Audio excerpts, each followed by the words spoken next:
Pizuna. And Co! Sorry, so Shane Warne or Steve Waugh? Because those Steve are different Waugh. people. Steve Waugh. Steve Waugh. Yeah. We mentioned Shane Warne as well. How could you not?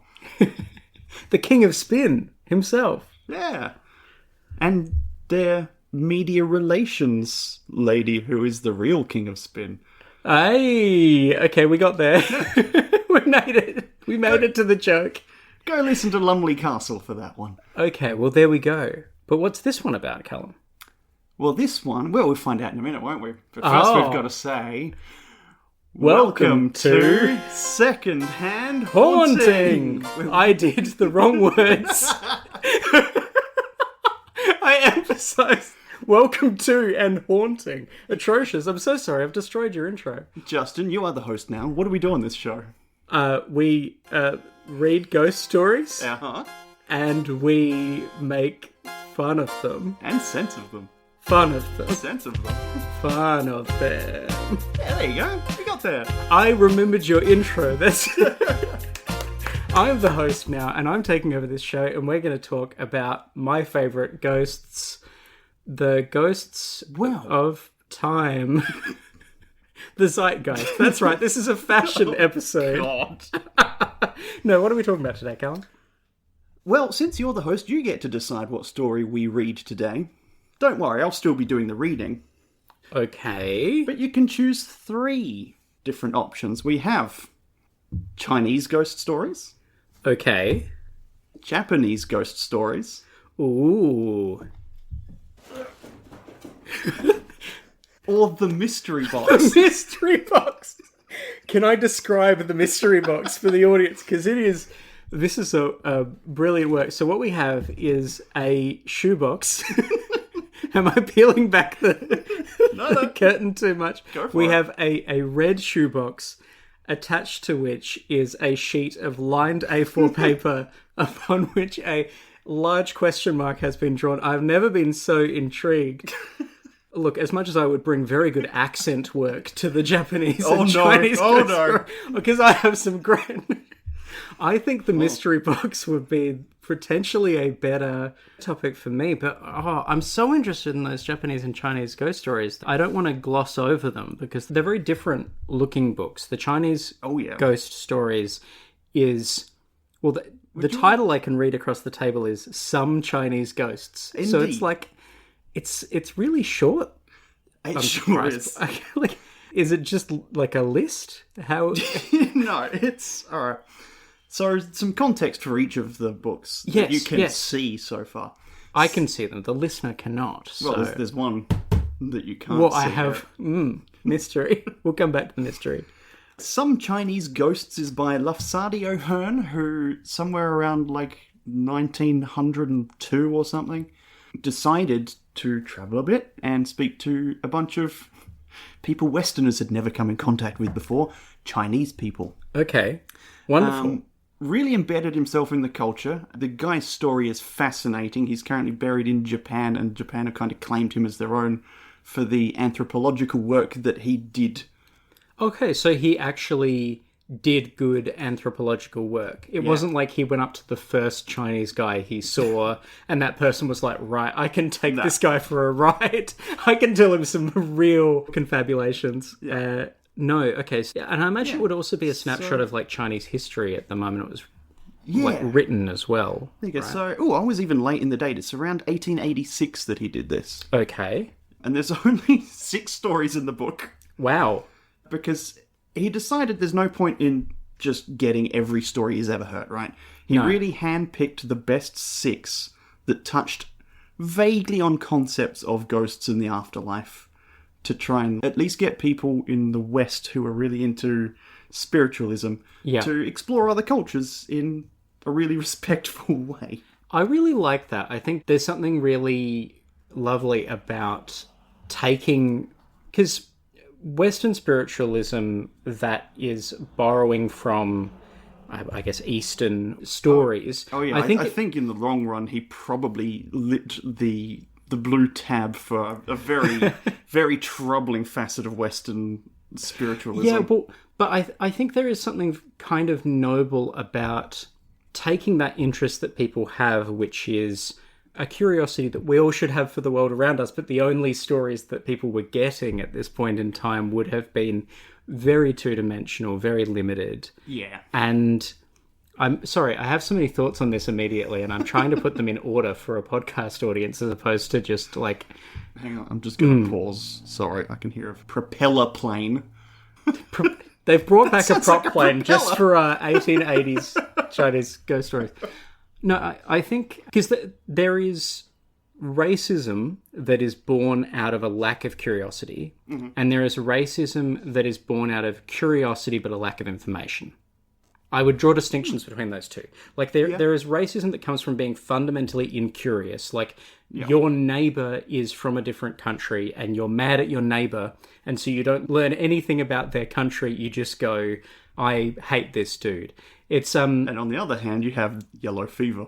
Yes, well, yeah, where you're just like, I have a well-intentioned goal of finding out things about the world, but the only sources I have for that information are liars and bullshit artists. Like, and for a very brief time, so I lived in Europe for 6 months. Mm-hmm. I experienced a very limited form of racism, like as in both towards me and like feeling a bit racist myself, because I met someone from... I can't even remember the country. It was a country that I had never met someone from. Okay. And he spoke to me in this really... It felt like it came from this... He kept... we shared a wall in our tenancy, and we shared a bathroom, but not any other rooms of this flat. And he kept... I was really worried where that sentence was going. Twice. Yeah. Sorry. I've really... Look, I've put this into a very risky area, and I'm going to pull us back out of it. He, rather than speaking to me directly about the maintenance of the space, would write me passive-aggressive notes about, like, I am not your housewife. I am not your... And this is part of the reason that I'm not mentioning what country he was from, because I don't actually think it's like... I think it's he was a jerk, not he was from a jerk country, right? But when I was... When I was like 19, 20... country kicked him out. Yeah. But when I was 19, 20, I was like, okay, I'm not racist towards any country apart from this tiny nation that I'm never, ever going to meet another person from, right? And I feel like that is a version of racism that, like, exists a little bit for a lot of people in a lot of places. Yeah. And if the only exposure you have to... a certain culture is one dickhead. Yeah, exactly. Like, how many racist stories are like, one guy from this country moved to a small town and then everyone was like, wow, people from this country suck. So I like to think about how we can be generous and open up people's minds. And I think it's such a big inspiration for me in terms of trying to tell different stories and be a curious person, be an interviewer, be a media person. And the idea of telling the full story that plays to the curiosity people have, even if it has previously led them down a blind alley, I actually do really think is a wonderful thing, even if it probably led to a lot of Orientalism, horrible racism towards Chinese people. I think this is a well-intentioned thing. Yeah. I wanted to get on my political soapbox early for this one, but I also led myself down a terrible alley while doing so. So hopefully people stuck that one out, and hopefully that doesn't get clipped to social media just being like, it's the 1 minute where I was like, I had a month of being a racist. Well, now you've given me the clip. Oh no! No, I promise I'm a really good person and have always been and have never expressed problematic views in any way. Justin doth protest too much. Oh no. What's the racism equivalent of get thee to a nunnery? Cut that. Touch grass somewhere else. Touch another country's grass. Yeah, okay. I had a month of being a racist. Oh, dearie me. Okay. Even if we don't end up going with some Chinese ghosts for today, why is this plane haunting us? This is the real ghost of this episode. This is mad. It's just a prop plane doing laps of the neighbourhood. Yeah. They're descending. They're Oh, circling no, and getting someone's got lower a and lower. drone for Father's Day. Oh no. Oh no. Yeah, and also that's dating when we're recording this, but that's okay. It's fine. Shout out dads. Love you, Dad. Where my dad's at. Listening to this show, I hope. Oh, excellent. Yeah. Fantastic. Hi, Dad.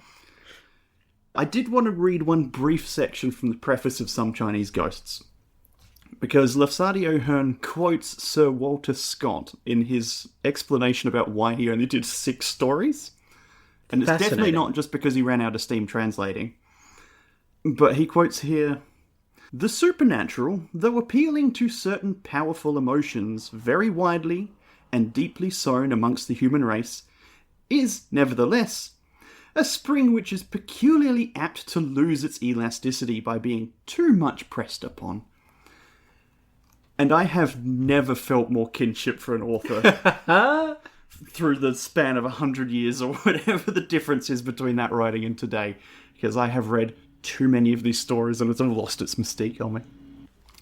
So if Some Chinese Ghosts is an unexpectedly short book, how would you describe the look of Japanese tales? This looks very... It looks thick. It looks sturdy. Yeah, there's the... Please provide us the Foley of the book being heavy. Fantastic. And it's getting stuck there on a plethora of post-it notes as well. Yeah. So this is widely annotated. I'm sure that there's plenty to go off here. Well, this is an author who had the total opposite outlook to they didn't go Hearn. Some Chinese Ghosts, which again is an incredible name for a short collection. Some of them. Look, I'm not covering all of them. It's accurate. Whereas actually, this it's not. There's 2 ghosts in the whole thing. The other 4 stories aren't even about ghosts. Wait, so it's Some Chinese Ghosts and some other stuff that I thought was cool too. Yeah. Okay. Yep. Why didn't you put that in the title, you coward? I know, 1880s. Oh my god, what? When, at this point, we just have to keep all of their helicopters and planes and planes, trains and automobiles that are in the background of this one. Ollie couldn't be here today because he's studying for his pilot's license. On your Ollie. We didn't really explain who you were either. Hey, Justin. Oh, yeah. No, I don't want a bio now having the anecdote about how I was previously a racist. No, hi, I'm Justin. I do podcasty things. This is, I think, my 5th time on the show. Yeah, so listeners should be familiar. So if you want to check out more of my stuff, go and listen to those episodes or just keep listening to this and you'll find me. But yeah, hey, I'm Justin. And also, I'm a friend of Callum's. Hooray! Hey! Right. Now, I'll cut that intro out and put it at the start. Yeah, the racist beautiful. comment won't make any sense. Oh, brilliant. Oh, no. So speaking of racist... No! You can't segue off that. You can't. No, it's not as bad as all that. So, Japanese Tales is translated by Royall Tyler. That's Royall, a name I've never encountered before, but there you go. Wow. Who decided to translate just every single... It's like Grimm's fairy tales collection, but for Japanese folk tales from sort of between the year AD 900 and 1200. Okay, so that's a pretty substantial period of time. Yeah. And so I'm assuming this is not just a book that is about ghosts, but also has Japanese... just everything. Mythological creatures and people and fairy tales and... Yeah. And just like weird little stories about things important people did sometimes. Okay, yeah, wow. Like, this person had an affair with that person, but it wasn't really an affair because marriages didn't look the same back then, but she got mad anyway and someone died at the end. So, okay. Yeah, okay. It has stripped off a lot of the extra stuff. Okay. Right? So they do mention at the start that a lot of the stories as originally transcribed back in like 1,000 years ago, every named character would get like their entire life story listed in it. They'll be like their rank, what they did previously, what family they're part of, what clan they belong to, the emperor they're serving under, all that for every single character that shows up. And they just went, nope, none of that. Yeah. It's like Western audiences in the 80s are not going to care. We're just going to put their name sometimes. It's just the opening... At one point, I tried to read the Bible end to end. And it just opens with, like, Jeff who begat Tim who begat... Yeah. And you're just like, I don't care who begat. Let me get to the guy that, the big guy. I forget his name. God. Yeah, God. That's the one. He did some creating of the earth and such. And the heavens, but not in that order. Yeah. So I understand stripping that back. It's interesting because you have one which is adding all the detail that has been removed when these stories have previously been told or when other stories of China have been told. And then presumably this is past the point where people have got some of their fundamental curiosity out of the way. They understand where Japan is and what's going on there. It's the general vibe. It's written for an audience. Like 80s Western culture. What do they know about Japan? It's ninjas and samurai, right? Yep, cool.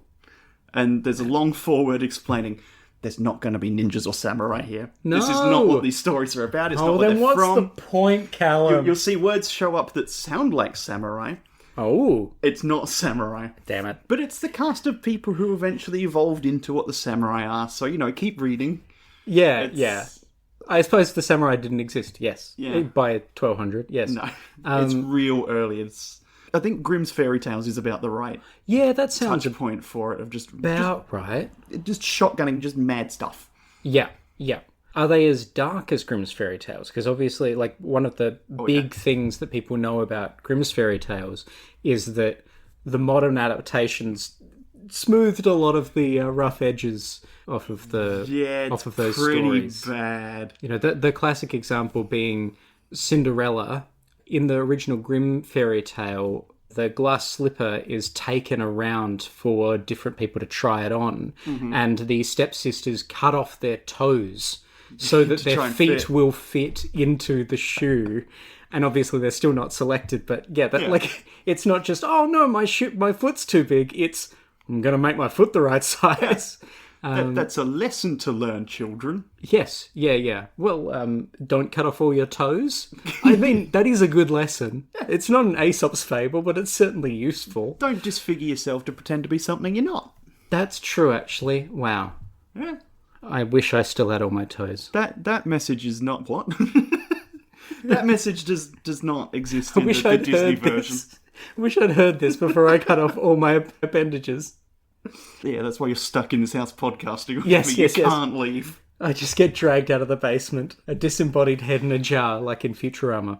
Okay, so these are similarly bloody, or at the very least, they're not sanitized. Look, I'll give you one thing at least. In Cinderella, yes, that is a female character who has a name. Whoa! I've read most of this tome already. Okay. One single woman has ever been named, and it was because she was empress. Every other woman is just wife of man, daughter of man. No. Yeah, it's a window into a culture, right? Yo. It's 1,000 years ago. You got to come into it with some. I think that's the other thing to acknowledge. It's not like, I've read all these Japanese tales and now I will be able to go to Japan and navigate modern Japanese culture. Like, no, not at all. Yeah, but who are you the wife of?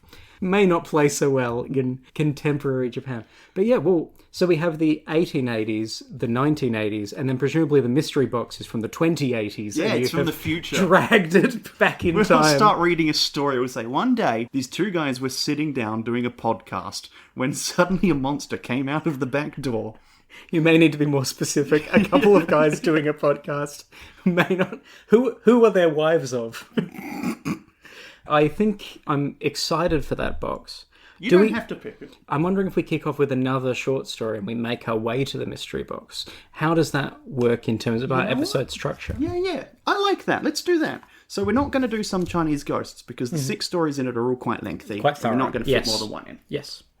But why don't we start with a Japanese tale? I'd love a Japanese tale, please. Weave me a tale, wordsmith. I'm just going to kind of go through these in more or less the order they've got in the book. Wonderful. They did thankfully organise it in chapters of hey, here's the ghosts chapter. That's useful. Here's the Lotus Sutra chapter. Here's the dragons chapter, etc. So it's been easy enough to read. But occasionally ghosts pop up in other stories because things aren't clean and neat, right? So when are we doing a dragons podcast? Secondhand dragons. The spin-off podcast, Here Be Dragons, that Callum and I are starting. where we read what? dragon stories. If you want to hang around later, we can do a little bonus episode. We're going to pilot that. Excellent. I'm keen. A note before I read anything from this book, including the title, is these stories didn't originally have names. It was just stories people wrote down. Yes, that makes sense. So the author has named them just for convenience sake. Okay. Because there's hundreds of them in here. Yeah, that makes sense. And this story is called The Ravenous Storehouse. That rules. Okay, I'm on board. And is it going to live up to a name like that? these are ghosts, Jim, but not as you know them. Oh, I'm so excited. Oh, no, I'll come back to this later. We have to, at some point, read the story. Yeah, let's do it. Right now. Here we go. Let's do it. The great lover, Arawara no Narahira, made sure he courted every woman known to be a beauty, whether palace lady or common gentleman's daughter. Wow. What a gentleman. Yeah, this guy comes up a few times, I think. Okay. He's like the Casanova of 1,000 years ago Japan. Okay, sick. He may or may not have really existed. He may just be a sort of stock character, like Commedia dell'arte or something. It's like, okay, it's Arawara. Like, okay, we got it. The horny one. Okay. Horny guy rocks up. Yep. Start of story. He became especially fascinated with one girl who was supposed to be lovely beyond imagining. But unfortunately, her parents had their hearts set on getting her a far more exalted husband than Narahira. Yeah. She's not going to get a name. She's not going to be Mrs. Narahira. Yeah. Well, I mean, you're spoiling who she's not going to be wife of, which is tragic. Okay. He, Narahira, was not even in the running. Somehow, though, he managed to persuade her to run off with him. That's some fun wordplay that's made its way into the translation. He's not in the running, but she's going to run off with him. Yeah. I like that. Okay. Yeah, I don't think that's intended. No, but I like it. Original source. Yeah. Yeah. Royall Tyler might have been having some fun. I reckon, yeah, we're fans of Royal here until we're not. Yeah. Which, in about 2 minutes. Yeah. Count it. I'm going to count down. It's fine. He or she, I'm not sure, has done a pretty good job. I was down on him earlier, but I shouldn't be. Okay. It's the stories themselves that are the problems. Well, let's plow on. But now that he had her, where was he going to hide her? Finally, he remembered an abandoned tumble-down mansion in the mountains. Yep. For some people, there's Gretna Green. For some people, there's a disused mansion in the mountains. I enjoyed the use of finally. It feels very children's story. Like when I used to write stories in primary school, I'd be like, there's nothing, there's no intermediate period of time where he was thinking, and then he finally came to the thought. It's entirely possible there's some editing going on in the translation of, well, he thought about going to this shrine on this mountain, then he thought about going to that place in the end. It was like, no, that doesn't matter. Skip to the finally. I would love to hear that. That would be useful flavour. He thought about going to this place, but it was too hot. He thought about going to this place, but it was too cold. That sort of scene setting has a precedent in fairy tales. Yeah. The door on the big storehouse was lying broken on the ground. Sorry, so is the storehouse the same as the mansion in the mountains? I'm going to say yes. Okay, the mansion in the mountains is a storehouse. Or the mansion in the mountains, as part of the mansion, has a storehouse. Okay, gotcha. Yep. Could be multiple building situation. Again, part of the intro is describing Japanese architecture in the 900s very intricately, so that you understand some of this stuff. I'm skipping it. Yeah, that makes sense. But I'm assuming that a mansion, if you're in the mountains, you want to have somewhere that you're going to store stuff for when it gets really cold. Yeah, that might not be made of those sliding paper walls that most of the buildings were made of at that time. Shoji? Something like that. Anyway, something like that. If it's correct, keep it in, and if it's not, leave it an empty silence. Oh, it also does say the big storehouses, so there might be multiple, and we're talking about the big one as opposed to the small one or the just right one. Yes, one of them's Ravenous. Let's find out which. But since the house no longer had a floor... Okay, yep. Again, they would be built out of wood just off the ground, and if you don't maintain that, it's going to fall away. Yep. He spread a mat in the storehouse after all. He Cool. had just lain down on it with the girl when lightning flashed and there was a crash of thunder. Yep, that makes it. That's the order in which that happens. Yeah. If there was a crash of thunder and then lightning struck, then physics would be broken. Good So, point. I didn't even think. Yeah, that is in the right order. Big tick. Well done. Well done. This, I believe, everything sounds factual so far. Yeah. Drawing his sword. Now, I think that is an actual sword, not a euphemism. Yes. Well, it was laid down on the mat. So. Yeah. Drawing his sword. In the book, in the translation, lay generally has a specific meaning. Yes. He put away his sword and grabbed out his sword. Yeah, that's the one. Yep. He got the girl behind him and kept watch through the storm. At dawn, it finally passed. I mean, at least he's caring for her. Yeah, this is great. Look, he's what a guy. She's run away with him. I mean, sounds like it voluntarily. They made the plan together, I believe. Maybe. I mean, it sounded like, she made the decision to... I thought they made the decision to run away together. She hasn't a name nor agency. Yeah, and she is being stowed, or whatever the word, whatever the verb was. So it's not exactly the most active tense, but hey, she's being protected. That's nice. Yeah. That's all you could hope for. Really. Protected all night Whoa. by a guy holding a metal sword during a thunderstorm. Just holding it up to the heavens to make sure that... Yeah. If lightning strikes, it'll hit me. It'll hit me. Exactly. Puzzled to hear no sound from the girl, Narahira glanced behind him. She was gone. She left like 5 minutes after he got his sword out and stood at the door. Okay. Nothing was left of her but her clothes and her hair. That's quite a lot to be left of her. This is... Like, nothing was left of her. I'm going, oh, wow, she's gone.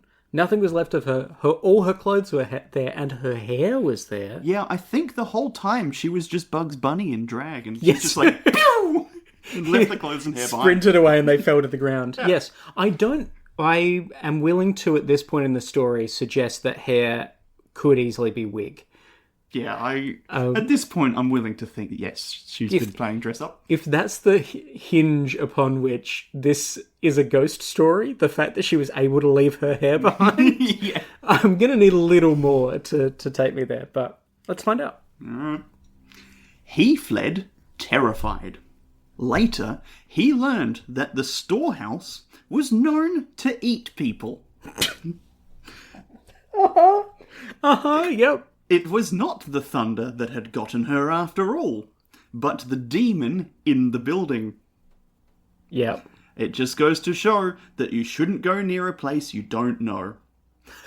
And as for spending the night there, you shouldn't even consider it. The end. What a fable. Yep. Don't go a place you don't know, and especially don't stay there. Yep. Cool. That's up there in terms of don't disfigure yourself to be something you're not, right? She done got swallowed. That's incredible that I was thinking, as the story continues, we will develop a theory of what happened for the ghostliness and the... Little did you know it was half a page long. It was half a page long. Yeah. Wow. Okay. Rapid fire. House that eats people. I love it. No notes. I think that house does eat people. Yep. Well, the demon eats people. Yeah. The demon is haunting the house. It counts for the show, right? Yeah. Kinda. I think it counts. Also, I think we were going Looney Tunes, and I think the idea of the house eating her whole, but then belching up a wig and a dress is quite a funny visual, and is my headcanon for what happened. What's their hair then? Is that just got like caught in the demon's teeth, and he's just like picked it out and like a bit of broccoli or bristle? something. Yeah. Yeah. So he must have been standing outside of the just I think outside so. I think the door. he's standing in what he thinks is a rainstorm, holding a sword. Except it wasn't a rainstorm; it was the demon making lightning and thunder from inside the house. I hadn't got that. I thought there was a real this is just an opportunistic demon. But I suppose it would make sense that they're influencing the weather. Oh no! I'm not sure what the lightning's about, but the crash of thunder I think is just the demon going. Roar! Yeah. Munch. Yeah. Don't come in here or I'll eat you. Yeah.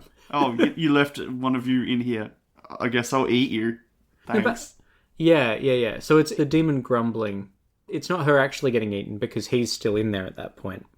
But yeah, he races outside. He's got a sword. He's going to fight off the evil, but the evil comes from within. Oh.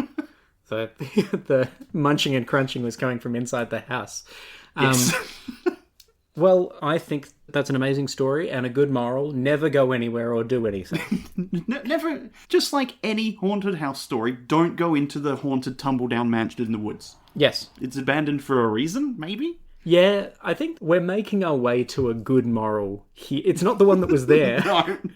I mean, I appreciate the charitable interpretation. I think we should just be charitable about what a good moral would be. Yeah. But it's not what's written there. No. A lot of them you do have to interpret. That one is surprising because it actually does say, right at the end, very obviously, hey, here's the moral. A lot of them, they're not. But somewhere in there is obviously like, oh yeah, this guy pretended to be something he wasn't and got punished for it. Yeah. Or someone pissed off a monk and the monk cursed them and then he died and couldn't go to the heaven that he wanted to go to or something.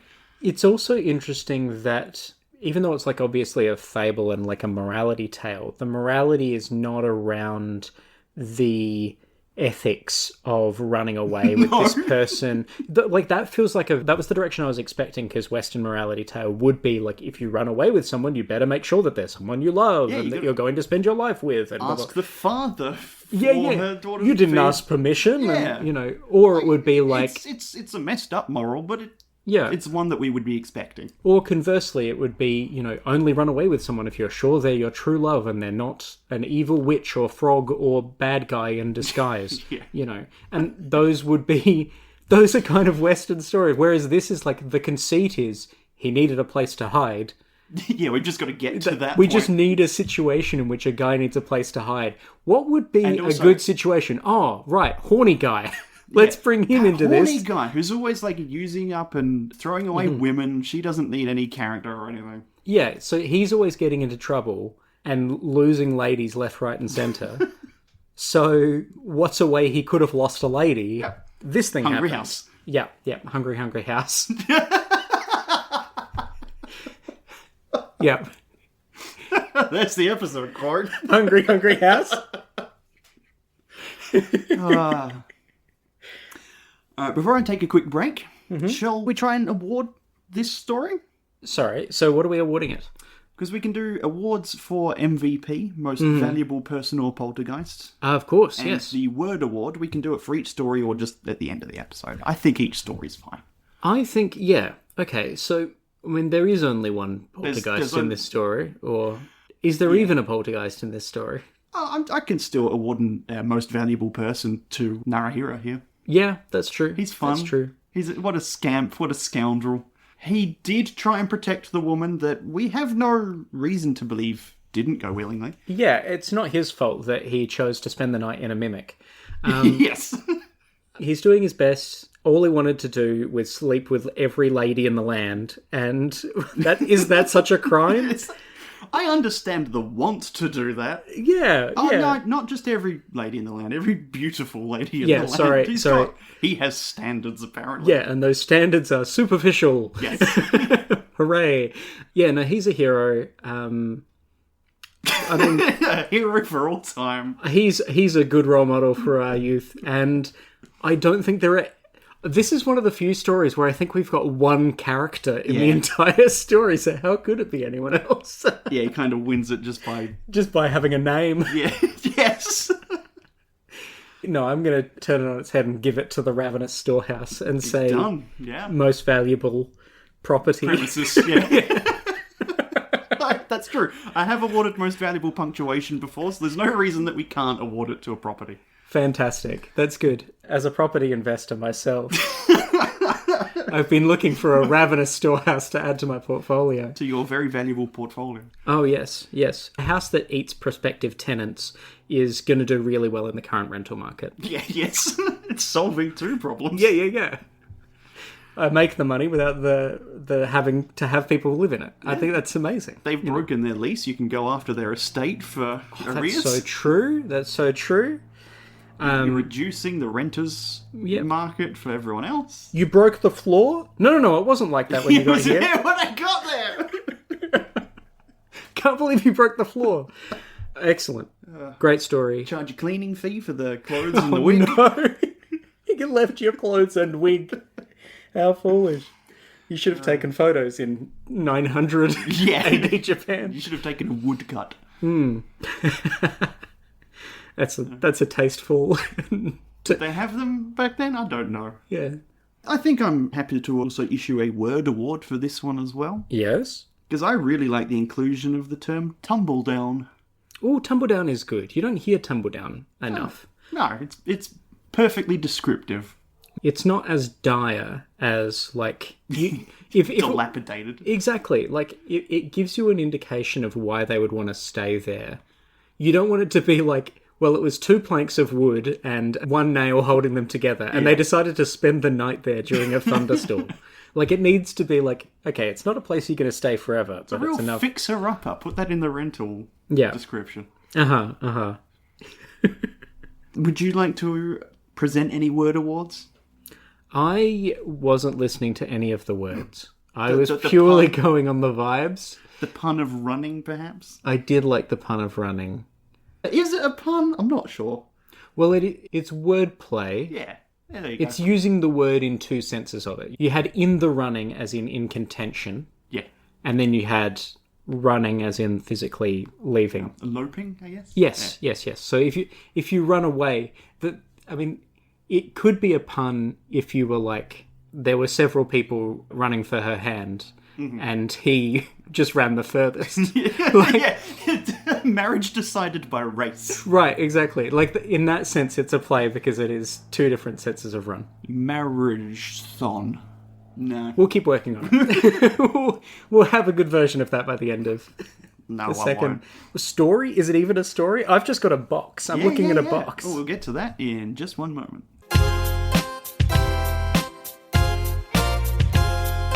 Would you like to do another Japanese folk story, or would you like to find out what's in the mystery box? What's in the box? What's in the box? I feel like I've got to figure out what's in the mystery box, but... We don't have to. Well, I don't want to leave the audience in jeopardy, because I did say I know, right? we were going to open the mystery box. Yeah. So now I feel like we have to open the mystery box. We've really been, like, keeping them on tenterhooks this whole time. What if we just do one more Japanese story? One more. No, let's do the mystery box. All right. Yeah. Well, care to take a look? What is? Oh, I shouldn't try and jump. This box is a mimic as well. It's good old, listeners will know, Almanac of the Uncanny. Ooh, I love it. It's not region specific. No, it's basically a whole timeline of all weird stuff that has ever happened in the world. Oh, that's good. In from prehistory through till history. From prehistory to history. About publication time to 1995. Ooh, that is thorough. And we have basically been slowly working our way through this on the show. Exciting. When we get a chance. I've found all the ghost stories in it. And just going through that one by one. That sounds amazing. So shall we do whatever the next one is? I would love to know. Yeah. So do you know what's coming next? I mean, presumably you've read all of these. I have. But it was ages ago, and I don't remember what's in what order. Fantastic. So it's a mystery for both of us in the mystery box. I'm excited. I mean, I'm also glad it wasn't like a puppy that we had just... Because I felt a bit worried when I was monologuing earlier that oh no, we've spent about an hour picking up breathing holes in this box. Can you describe the state of that shoebox? It's got holes. Oh, I suppose it does have. It does have. Yeah, a couple of holes in it. I suppose it is the box that I used to hide treats in for Percy. Lovely. So that's why it's all battered and that makes ruined. sense. I thought you just really liked shoes. You get a pair of shoes and you're like, I can't wait to get it open. Get me at him. Unlistenable. Yeah, fantastic. You've got to have at least a little bit of audio poison every episode. You're slowly building up the audience's resistance to terrible audio. Oh, gee, thanks. Tell me about the Almanac of the Uncanny. What do we have in store? Well, the Almanac of the Uncanny is, of course, Reader's Digest Almanac of the Uncanny. Mm-hmm. So it's not like the story we've just read, Right. where they've just taken actual recountings and reprinted them one-to-one. Okay. They have abridged them significantly. Well, yeah, it has to be digestible. It can't just be like, imagine having to read. This is a digest for readers. Yeah. I was hoping that the book might have more references. Okay. Because I'm like, well, I could at least use this to find their sources and then go find those books, right? Yeah. But no bibliography, no citations, no. No, not really. Occasionally it's mentioned, so it hasn't been totally useless in that manner. Okay. But when you really boil down some of these stories, they get weird. Excellent. Well, I'm keen to get weird. I came here to get weird, Callum. All right, let's get Are we not getting weird? You want to get weird? Let's get weird. So it turns out that the section we're up to in this one is Poltergeists. That's good. That seems on brand. I think they do explain what differentiates a poltergeist from a ghost. Okay. In this story, I'm not sure, but does that mean anything to you, the difference between the two? So my understanding is that a poltergeist is specifically like a nuisance. And it's not necessarily... Like a ghost is a person that has died and has not passed on to like the next realm or in some sort of limbo or some other space. Fair. It's the remnant of a specific human. Yeah, right. Perhaps. Whereas a poltergeist may not have been a person beforehand as well. It's like a malevolent spirit. Or maybe an ex-person. I don't really know. I'd say you're probably on the right track there. So okay. Poltergeist literally means noisy ghost. That makes sense. Yes. So originally it's just ghosts that make noise as opposed to appearing as a visage. Spectres. And yes. Okay.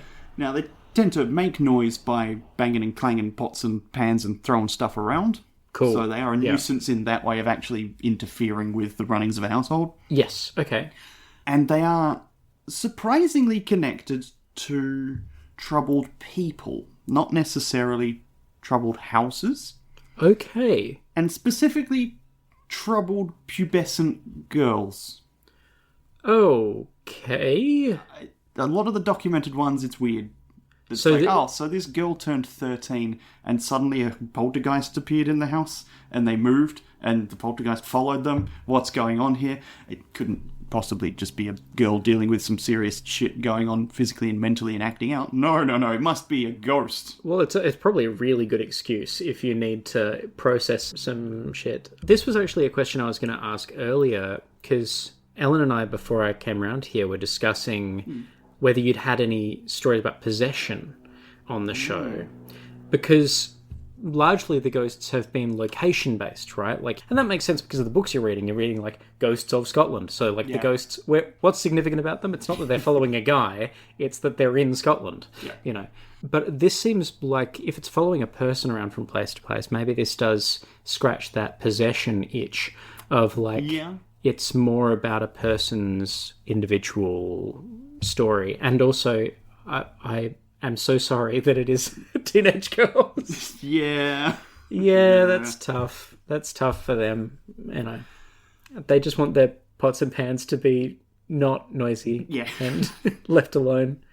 Yeah, it can't possibly be someone who's been told that her life is now restrained to the kitchen and she's acting out by destroying the kitchen. Yes. No, it's not that at all. No, I couldn't imagine that. Nah. Yep. Now, whether any of that is going to be relevant to this story, I don't know. But there's some background on poltergeists. That should be just the tagline of the show. Yeah. Now, whether or not this is going to be relevant in any way... Who knows? No. That's not the point of this. To say things that are relevant in the later discussion? What are you doing? Set up, reminder, payoff. What? No, it's just set up. Let's go. Let's kick into the story. Right. On 16 September 1612. So again, we are slowly getting more and more recent as we go, but this is still a long time ago. Yeah, a little while. Francois Perrault, a French Huguenot minister of Macon in Burgundy, returned home after a 5-day absence to find his wife and her maidservant in a state of alarm. So my French notes kind of helped me there. Yeah. But a French Huguenot, that's how you pronounce that. I've always, like, it's spelt like Huguenots or something like that, right? And I've never known how to pronounce that. There you go. Huguenot. Yes, yes. So it's a specific cultural group of people in France. There you go. I've only ever read it, so that's cool. Macon is a place that is in Burgundy, which is in France. And also an electorate in South Australia. Spelt different, but yeah. Oh, okay. Francois Perrault is a man. Yeah, okay. Wow. How detailed do you think, like, how much condescension do you think you need? This guy, he's French, which is why he's called Francois. Yeah. Specifically a minister. Okay. Now, I think that's going to mean in the religious kind. I would assume so, yes. Not in the political kind. This guy's religious. And there is a picture of him that I'll show you in a bit. Excellent. But you can picture him in, like, dandy wig and, like, waistcoat, overcoat. Okay, so he's still French. Breeches, yeah. So let's keep that. Picture a French guy from the past. Yeah. And not Napoleon. No. So while he had been away, the household had been shaken by bizarre incidents. Madame Perrault had been disturbed by an unseen presence, pulling violently at her bed curtains. Okay. So I think we're probably talking four-poster bed here? Yeah, with like curtains around the actual bed. Yep. So there's rustling at the bed curtains. Yeah, someone's pulling at them. Oh, dear. That shouldn't be happening, I say. What? Good heavens. Sacre bleu! There we go. Loud noises were heard in other rooms. Yeah, French people. And tableware and cooking implements were thrown around the kitchen. Perrault found no signs of intruders and reported the matter to the elders of his church and a local lawyer. I'm going to sue this poltergeist for everything he's got. Oh, I didn't look up the pronunciation of the lawyer's name. At least he's also called Francois. Okay. Tournou. Okay. Francois Tournou is the lawyer. Francois Perrault is the minister. Cool. It feels like we're slowly constructing a carry-on film here. Yes. Everyone's some iteration of Francois. Yeah. Okay, so Francois goes to Francois and says, I'm going to sue this ghost. Yeah. I think we're up to date. There you go.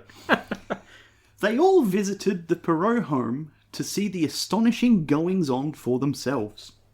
A disembodied voice would hold long and bantering conversations with people in the room, recounting family details known only to those present, and accurately describing events elsewhere. Huh. Oh no! There's a voice in the room that's saying things that people in the room know. Yeah, okay. I don't think that's as important as Reader's Digest seem to think it is. I would say accurately telling about events far away is more interesting, but I don't know what the events far away are. Are we going to go on to hear about them? No. No. The mischievous spirits sang bawdy songs or mimicked voices of the living. So, hang on. So the teenage girl theory is fantastic because it's like a teenage girl has found a way to like deepen her voice, and they're all like, oh my goodness, it couldn't possibly be her. It has a deep voice. Yeah. But then the ghost can mimic the living because she runs out of effort to be able to do the deep voice, so she just does her own voice. Oh no, it's mimicking me. Yeah. I don't know if there is actually a teenage girl in this one. Ah, okay. There hasn't been one mentioned. Doesn't mean there isn't one. But so we have Francois, his wife, and her maidservant. Okay, I'm gonna say it's probably a working woman, not a child. But it is also 1600s France, so it could be both. Yeah, I mean, my money's on that person because that person is probably the most savvy.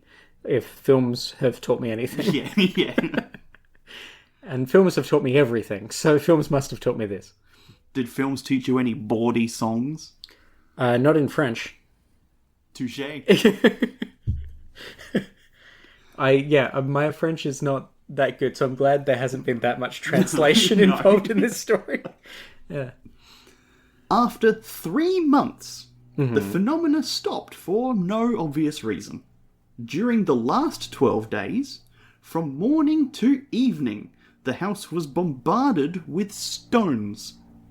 Okay. But there was no serious damage and no one was hurt. Was bombarded with stones. That shows up more often than I was ever expecting. Huh. Just hails of stones from the ether. Well, I It's mean, a surprisingly common haunting manifestation. a hail of hail would account for a hail of yeah, stones, right, yeah. potentially. Now, this one, Yeah. at least, I think we can say, yeah, that's probably just hail, and French people don't know what weather is. French people have never seen weather. For a more baffling stone manifestation, check out previous episodes of this show where it has rained stones inside.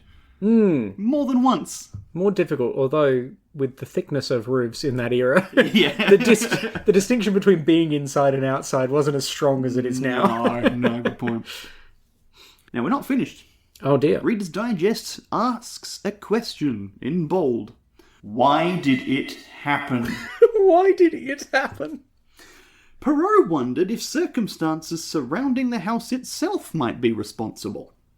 He had bought it when the previous owners had died. That tends to be a pretty common reason that people buy houses. Yeah. And also that houses get haunted.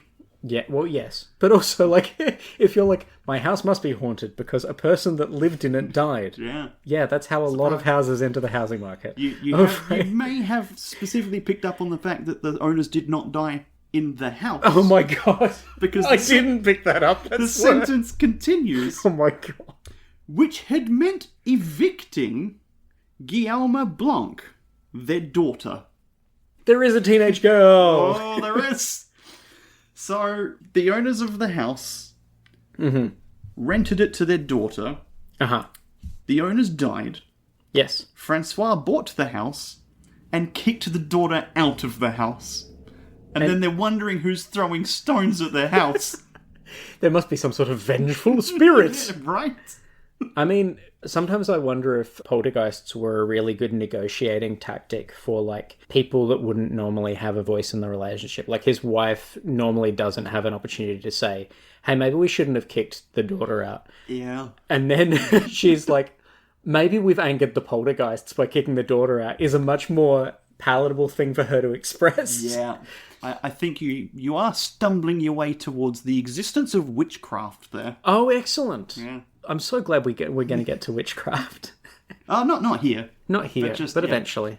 Women attempting to have a say in history get burnt. Yeah. More weight. It's a recurring theme of these stories is that the details that are repeated are not the details that I want. It's not the information that I really want here is like not it went on for 12 days, but like what time of day was it happening? Was it all day for 12 days? Because like I don't know what you thought timekeeping was like in 1612. Yeah, but they simply couldn't tell whether it was day or night. Yeah. I don't think it's 3:15 every afternoon. No, Yeah. We can't tell that. Oh, but it said that it was consistently 12 days and 12 nights kind of thing? Like, is it just unending? Or is it just like a thing that happened a bunch?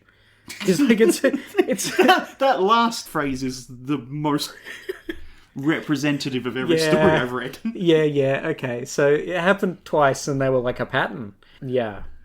So she, Guillaume, had threatened Perrault so ferociously that a court order was issued to warn her away. This explains the lawyer. I didn't expect the lawyer to come back. Yeah, good point. Very good point. Mm-hmm. Perrault also thought that his wife's maidservant could have been involved, as she was rumoured by some locals to be... The daughter? A witch. Oh. Hey, well done.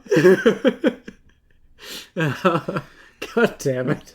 And her attitude toward the spirit was strangely familiar.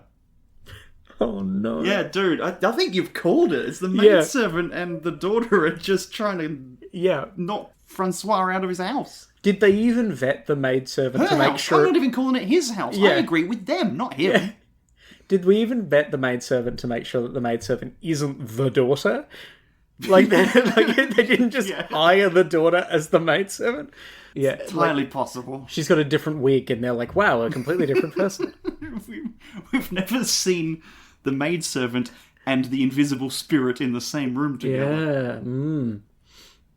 The better question, Reader's Digest, at this point is, who do you side with in this story? Do you side with the law or the poltergeist? I side with Guillermo. Knowing Reader's Digest, they're siding with the landowners. Yes. Yeah. When the voice teased her, the maidservant, she replied in the same vein. So they've got, like, a banter going on. Oh, that's fine. Which I guess they did say earlier. Mm-hmm. So that might just be explaining what that banter was.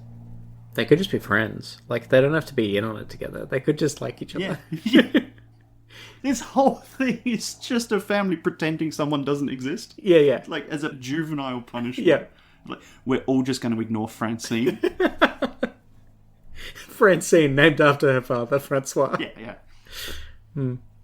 But could this girl, however cunning, deceive so many intelligent and respectable citizens for 3 months without ever arousing suspicion? I mean, I think I called that Reader's Digest was going to be on the side of the landowners. And also... Just because you own a house doesn't make you intelligent or respectable. You kicked a daughter out of her parents' home. They're so respectable. Yeah. I could respect them. And he can't figure out that it's her throwing the rocks, therefore not respectable or intelligent, demonstrably. Also, without raising suspicion, literally, Reader's Digest got to the end of the story and went, this is the person we suspect. I would assume that suspicion was raised, just dismissed.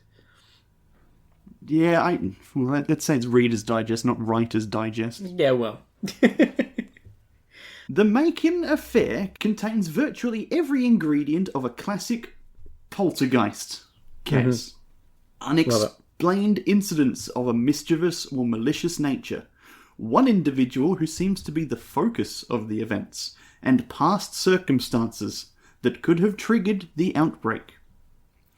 The German term poltergeist means noisy ghost, and its most common characteristics include hurling objects, foul odours, showers of stones, interference with electrical equipment, rapping or banging noises, lighting fires, breaking of household effects, and opening of doors and windows.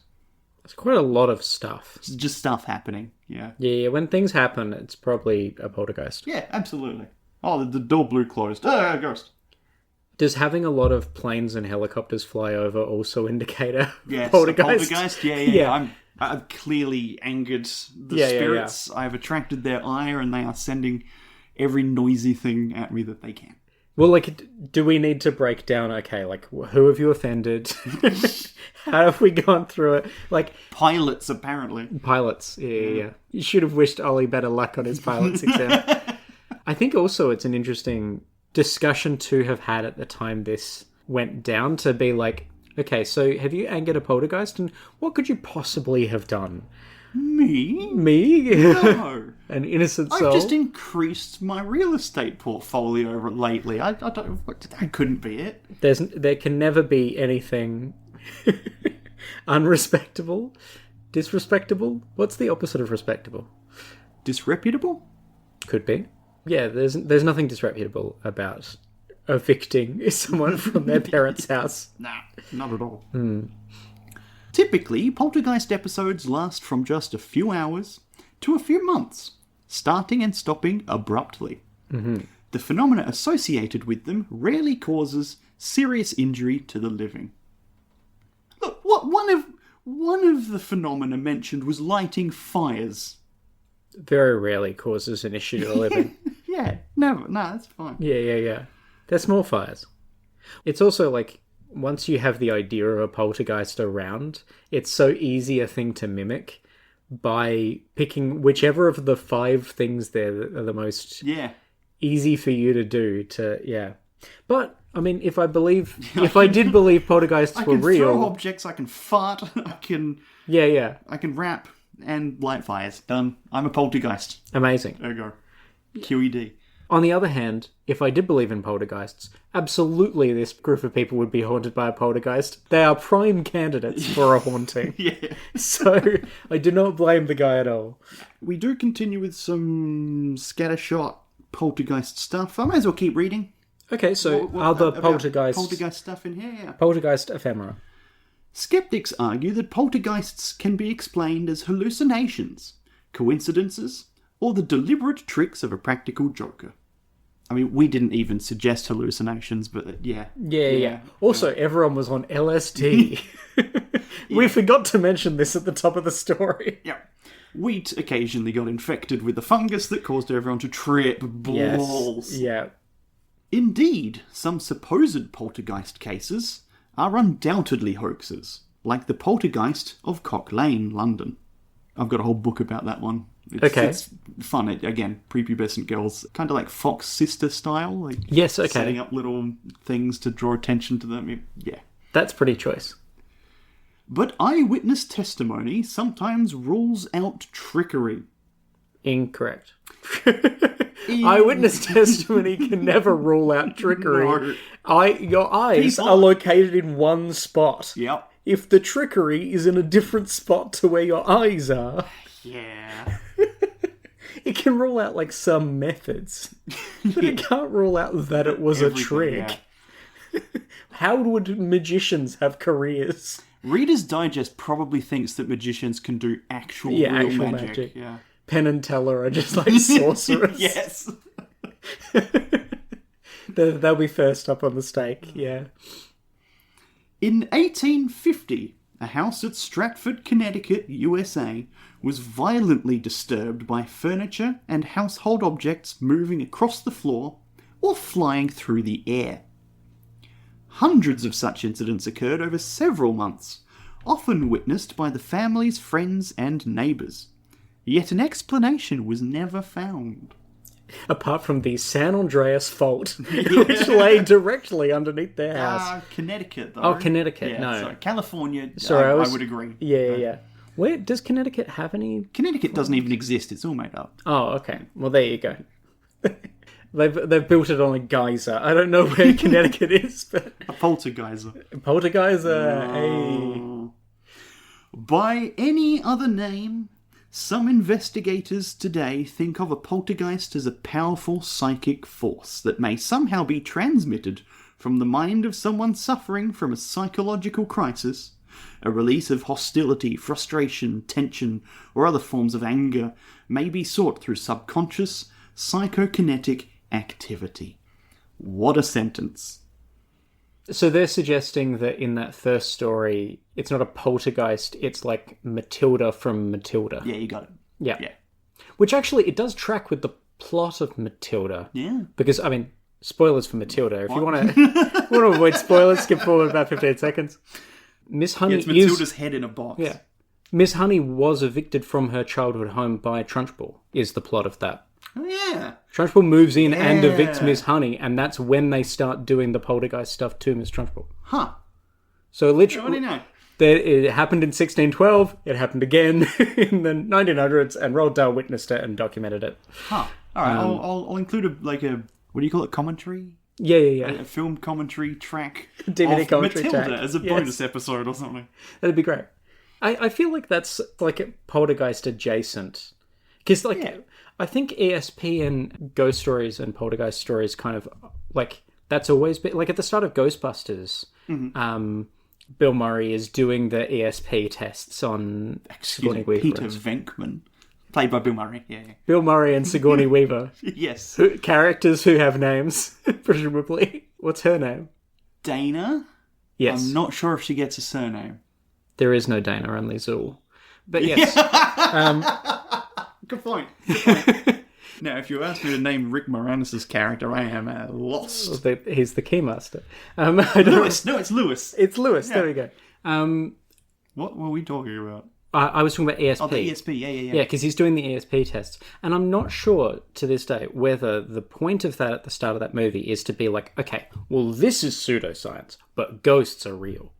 Or if it's going, I'm broadly experimenting with supernatural stuff, either because I want to con people with it or because I want to... I think you should watch the first scene of Ghostbusters again. I got to watch the first scene of Ghostbusters. Because he is tricking people. Peter Venkman is holding up the cards. Yeah. And the extremely beautiful woman sitting across the table from him says, like, the shape is a star, and we, the audience, can see it's a square. And he says, yes, wow, you're right. Oh, that's you're right, a powerful psychic. He's just trying to get in her pants. But here's the thing, like, is he... Because he's experimenting with this, like, phenomena, but does he believe in it at that point? No, I think he's just identified that the women who are into this kind of thing, he can trick to sleep with him. Interesting. So he's also seeing ghosts as an opportunity to... I need to rewatch Ghostbusters, because I remembered that being a link between the ESP and the ghosts, but... Yeah, he's just a notable person in the field that knows the other people. Fascinating. Yeah. Okay, well, if I have any further opportunities to turn this into a movie review podcast, I will. But until that point... All right, we don't have much more. We're almost there. We're almost there. So only about 45 more minutes of podcast remaining.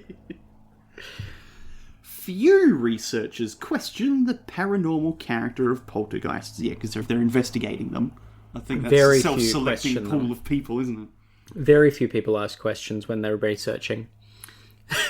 Some investigators prefer to use the more neutral term, RSPK. Ooh. Do you want to guess what that might stand for? I'll give you a hint. Those 4 letters stand for 3 words. Is the third word like psychokinetic or something like that? Yeah. It is? Yeah. Psychokinesis. Bingo. Yeah. Spectral? Or I'm gonna rest of my lives having got one bit. I think you did pretty well getting one of them. So you got 2 of the letters in. Yeah, that's true. Recurrent spontaneous psychokinesis. There we go. Recurrent spontaneous. Yeah, I was trying to think of more things it could be doing, but the fact that it happens over and over again. Yeah.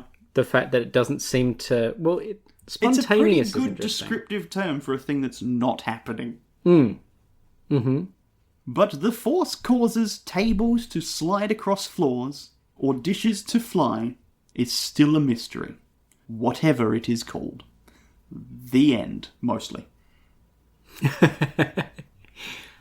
I mean, yeah, earthquakes. The ground settling, sinkholes. I think the idea of it being attached to a person is really interesting, because immediately that does... If it is a hoax, it gives you a really clear explanation. Well, that person did it.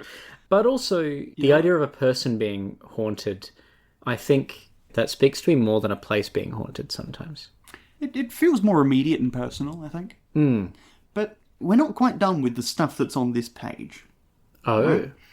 There's 3 pictures and some captions. Wonderful. Yeah. I'm going to start with the one that we're kind of closest to in conversational topic-wise. Okay. And that is, there's a picture of the house on Cock Lane that was supposedly haunted. But was not, and was later demonstrated to not be? Correct. For the caption explains that. Mm-hmm. And I will show you the picture in a minute if you want it, but it's a picture of an old house in a row of old houses. Well, I'll take a look and then I'll say, it's a picture of an old house. Yeah, but there's other things on this page that I don't want you to see yet, so I'm going to hold off.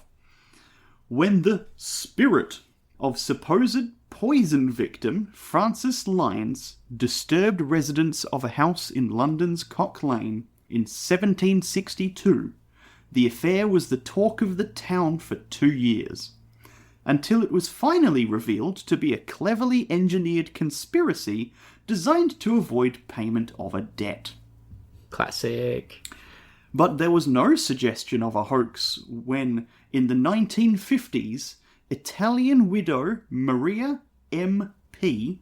was startled first by sounds in her Milan home, and then by furniture dancing about the room. A hideous dark shadow also appeared on one wall.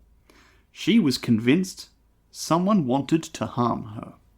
Gosh, that sounds awful. I wouldn't wish that on anyone. I do question the line, but no one doubted it at all, No. or whatever that... What was that phrase again? But there was no suggestion of a hoax. There was no suggestion of a hoax when this There we woman go. saw some stuff. Yeah. Yeah. It's that false balance that I really like in these stories, where it's like, now obviously there are some cases that aren't real. Yeah. But this no one one could definitely is. ever say... Yeah. No more information. That's all we get about that story, Yeah. except for a picture, which I'm going to show you in a second. Ah. But not before reading one final caption of one final picture. And that's taken us all the way back to Francis Perrault. There we go. And what happened to the lawyer who visited the house? A lawyer who paid a visit to the poltergeist-infested house of Francis Perrault in Macon, France, found himself forced to dance. Classic. And that's all we get about it. Yeah! This poltergeist is a fun time. Good guy. I like the poltergeist. All right, you want to see some Found pictures? himself forced to dance. We've got one boring picture of a house, and then I'll let you take the other two in however you'd like to describe them to the reader. Oh, yeah, so there's a boring you picture go. of a house. Yeah. Wow. What the fuck is going on there? These are some great illustrations. Like, Yeah. regardless of what you take to be the truth of the matter. Wow. So, you know what? I wonder. I probably can't put those up on Instagram, but I really want to for these two. Care to describe for the listener what's happening in the dancing one first? yeah, so the dancing one is fantastic because this is not the form of dance that I would have associated with 1600s France. No. He really appears to be busting a move like full body break dancing. If you don't know that he's dancing, it looks like he's just kind of been lifted up Yeah. He by his has shoulders and knees, but no, apparently that's dancing. he has his right arm fully extended towards the ceiling, but then with the hand like kind of pointing to the doorway. The other arm kind of bent at the elbow as if he's kind of being flung backwards. I guess being puppeted by a marionette is... Yeah. Like a marionette is probably more what's happening here. The fact that it is such a throwing back of that booty by the gentleman in question. Even if he's being puppeted, these are some incredible shapes. The boy's got rhythm, and the spirit's moving him, quite literally. Yeah. That lawyer should give up his day job. Yeah, absolutely. Look, if you've got the soul of a poltergeist moving through you, then just let the rhythm take you. And the rhythm is absolutely taking him. It's taken him places. Yeah. He doesn't seem to want to go there, but he's going. No, but I think one criticism that I do have of some of the best dancers of our generation, your Michael Jacksons, or your guy... Pray, tell me, what criticisms do you have of Michael Jackson? Almost none. But the fact that he doesn't look absolutely terrified of what he himself is doing with his body, I think it's a real missed opportunity to just be like, rather than being like, I'm so cool doing this, to be like, oh my god, my body is moving! I have no idea what to do about this. Yeah. The other thing that might be happening there is he's just having an unfortunate fit. Yes, that's true. I mean, the fact that he is 3 foot off the ground does indicate that he's not, but it could also be the moment at which he found himself. I do think that it is prejudicial language to say poltergeist infested house. Yeah. I don't like poltergeist That infested. brings down the real estate value, doesn't it? I think he's only been infested with the spirit of jazz, soon to be invented. Oh, no. You know what I'm dropping in? Yeah, I own you, baby. Every time you pick up an instrument, I'll be there, inside you, wearing you like a glove. Your sweet ass is mine. Ow, chicka chicka, ow, ow! Man, my hat's on fire. What's wrong with you? Are you blind? Why didn't you tell me? Yeah, only a few years before jazz. He's crushing it. All right, third and final picture. What? So, yeah, there's an old house, and then Maria MP. This is great because she's standing in the doorway. She has one of those old-timey metal candle holder up in her left hand, and she is opening the door with her right, kind of bracing her elbow against it. She appears to have come into the room and then quickly be about to depart the room again. Because what's going on in that there room? Well, the Chaos. furniture is not where the furniture should be. Where is it? It's kind of suspended in the air, I would say, Callum. Would you say that the furniture is busting a move? I would say that much as Francois Perrault is busting a move, so too is the furniture in Maria's Milan home. She has a bottle of water or wine, wicker chair. Why has she got a wicker chair? I'm not sure. I don't know. Is it just me, or does she appears to be wearing, like, a nightgown or very skimpy looking... Yeah. Pajama? I mean, she is wearing some light night clothes. Look, it gets hot in Milan. It's a warm part of the world. I would say that this particular picture is at the exact nexus of horror and pin-up that it could only have come from like a 50s men's magazine. It really does have that aesthetic of like this would be the cover of the horror novel. If she had been at the center, but there are too many other details, like the hovering clock. There's, of course, the shadow of the black hand across the wall. Yeah, I think the description just said a black shadow, but they've made some artistic choices with that shadow. The hand is kind of grabbing the pots out of the air. Yeah. They've also got a random portrait above the door. Didn't even clock that. Of like a gentleman with... It does look a little like the Führer. And... Oh, fuck, it does. It looks just a little bit like... Yeah, it's like if Hitler was like a fat Italian man. Yeah. Sorry, Mussolini? Yeah, kinda. I mean, yeah, that's the vibe. Also, there's fully a black cat running across the room at the bottom of the picture. Yeah. We just put that up to Men's Magazine. Yeah, but I like the idea that she's not cursed enough that a black cat is also going to run across her path. I've just realised that the portrait on the wall... That is absolutely a toothbrush moustache, right? Yes, it is. I think it's fairly unmistakable. And it says the haunting occurred in 1950, right? 1950s Italy, yes. So that is not an okay picture to be hanging on the wall in 1950s Italy. Yeah, honestly, I mean, we talk about there being an inciting incident for poltergeists, and I think maybe... I mean, the disturbing thing is the poltergeist appears to have disturbed everything else in the room other than the portrait. So Yeah, all right. we might be dealing with one of the first instances of a Nazi poltergeist. Yep, I am absolutely happy to call the fact that Maria there was disturbed by the ghost of Adolf Hitler. There we go. Famous disturber of pots and pans.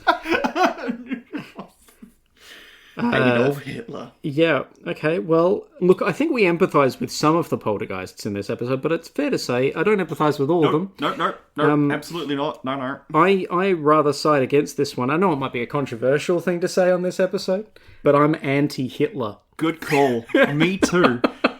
Fuck fascists. Yeah, indeed. Punch them if you get a chance. Oh, when you can. But yeah, wow, it is a I think it's safe to say profound that Hitler image. is not our MVP of this episode. I'm sorry? But would you like to pick an actual MVP? Well, I mean, Maria's name is Maria MP, so she's our MMP. I don't know about MVP. Look, it's hard not to pick the poltergeist that made Francois Perrault bust a move. It's got to be right. It's what tempting. was the name? I've got it written on the side there. Guillaume? Guillaume. That's the one. I'm picking her as the most valuable person and poltergeist. Yeah, because I think would say she's the cause of those issues, and you know, good on her. Good on her. And honestly, let's throw in also the maid servant in that story as well. Yeah, going along with it. I think that's great. I think it's women sticking up for each other in times of crisis is really important to see, and probably not as common in 1600s France as you would hope. This is a profound story of people rallying together. Sorry? Female empowerment? Yeah. I'm happy to call it that. I'm happy to call it, yeah. A good companion piece to our Japanese folktale earlier in which the woman is completely unnamed. And devoured by a house. Yeah. Yeah, I think it's nice that the first story was about a house that ate a lady, and the second one is about a lady who ate a house. Yeah, kind of is. She became the house. Although it's not a possession of place, it's a possession of people. But I do think there's parallels there. And it's nice to know that wherever you are in the world, the main thing is don't go to a house where you don't know what's going on or whatever the morality of the first one is. It kind of continues the parable. Yeah. Don't try and live in a house that's not yours. Yeah, It's that's applicable nice. to both of these stories. Yeah. Don't evict the current tenant. No. Unless the current tenant is the ghost of Hitler. At which point, maybe try and like exorcise that from the... Oh, I feel like I should end the episode on that, but dare I ask, do you have a word award for this final Poltergeist section? I have a not word award, which is Poltergeist Infested. I feel like that's very prejudicial language. Yeah. Word award. I gotta be honest, I'm picking RSPK. Yes. As one word, I think it's fair. Yeah, I think so. Recurrent spontaneous psychokinesis. I mean, that's very cool. What a science-sounding phrase that means nothing. It's so good. I love it. Yeah. As Aretha Franklin so nearly sang, RSPK. I'll just back you on that one. Let's wrap this up. They're going to wrap this up real fast. All right. Justin, thank you for coming along. Thank you for having me. Absolute Thank you for letting me ruin yet another one of your episodes. Stories. Yeah. It's been grand, and I hope we'll see you again in the future for perhaps a sixth Spectacular. Appearance? Yeah, sixth appearance. I feel like I've been on, I think it is 5. If I'm wrong, tell me somewhere. Yeah, send us an email. Links in the description. Yeah, pretty much. You can find me at various places on the internet. You can Google my name. It will be in the show notes. But yeah, go check out more episodes of this and other shows on the P-Zina network. Oh yeah, that's a good place to be, I reckon. Yeah, the P-Zina network is always growing, always looking for new people as well. So if you make podcasts, especially if you're based in Adelaide but not exclusive to being based in Adelaide, reach out. Really keen to help you make your podcast dreams a reality. I'm pretty sure I just ripped off Squarespace's slogan, but that's fine. It's a completely original idea. Let's make your podcast dreams a reality. There you go. If you do join the network, then maybe you can join us on a future episode of Second-Hand Haunting. Brilliant. Seamless. All the segues in that one were great. That was a disaster. This week's story is from Japanese Tales, selected, edited and translated by Royall Tyler, and Almanac of the Uncanny by Reader's Digest. Episode edited by Callum Patrick for the P-Zina Podcast Network.